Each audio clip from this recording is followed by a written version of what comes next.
हरियाणा में तो Congress, BJP, JJP सब झूठ बोल करके आए थे। हरियाणा प्रदेश में तो बहुत पहले ये परंपरा रही कि वोट किसी पार्टी के नाम के लिए, गीत किसी के गाएं, शामिल किसी में जाकर के हो जाए। एक बार फिर से इंडियन नेशनल लोकदल अपने ग्राफ को बढ़ाने के लिए जी तोड़ प्रयास कर रही है, जिसके चलते सैकड़ों कार्यकर्ता जो भाजपा, कांग्रेस और जेजेपी की नीतियों से परेशान है, वो इंडियन नेशनल लोकदल को ज्वाइन कर रहे हैं।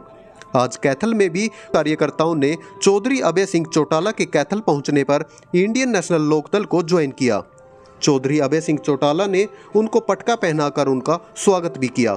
देखें डीवी लाइव न्यूज़ की खास रिपोर्ट। कोई दिन ऐसा नहीं है जिस दिन सैकड़ों की संख्या में अच्छे अच्छे लोग पार्टी को ज्वाइन ना करें।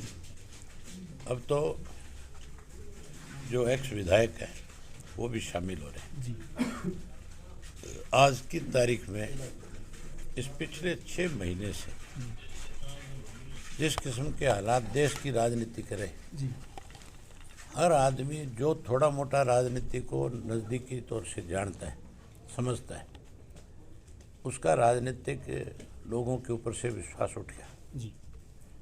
लोग किसी को जब चुनाव में जिता करके भेजते हैं तो उस पर बहुत बड़ा भरोसा करते हैं कि ये बात जो हमारे बीच में कह करके जाएगा उसको निभाएगा। लेकिन हरियाणा प्रदेश में तो बहुत पहले ये परंपरा रही कि वोट किसी पार्टी के नाम के लिए, गीत किसी के गाएं, शामिल किसी में जाकर के हो गए। अब तो देश के राजनेताओं से विश्वास उठ गया। हरियाणा में तो कांग्रेस, बीजेपी, जेजेपी सब झूठ बोल करके आए थे। इन झूठ और लूटवाड़ा की पोल खुल गई।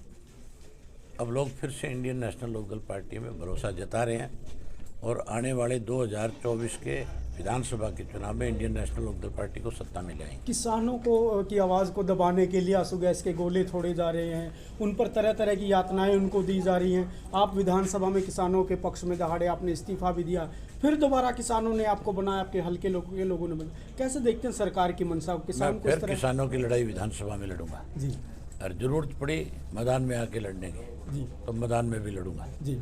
मैंने अपने पार्टी के हर साथी के, चाहे वो कार्यकर्ता है चाहे वो पदाधिकारी है जी, उसको खुल के ये कह रखा है कि जहाँ किसान के किसी भी इशू के ऊपर आपको याद करे, बेहिचक आपने उनके साथ जाकर के खड़ा हो जाना है। हमारी पार्टी किसानों की पार्टी है। हम किसान पहले हैं, राजनीति बाद में। लोकसभा के लिए कितना तैयार है पार्टी? कितनी सीटों पर चुनाव लड़ने की तैयारी तो है? तारीख तय करा बस। तो क्या गठबंधन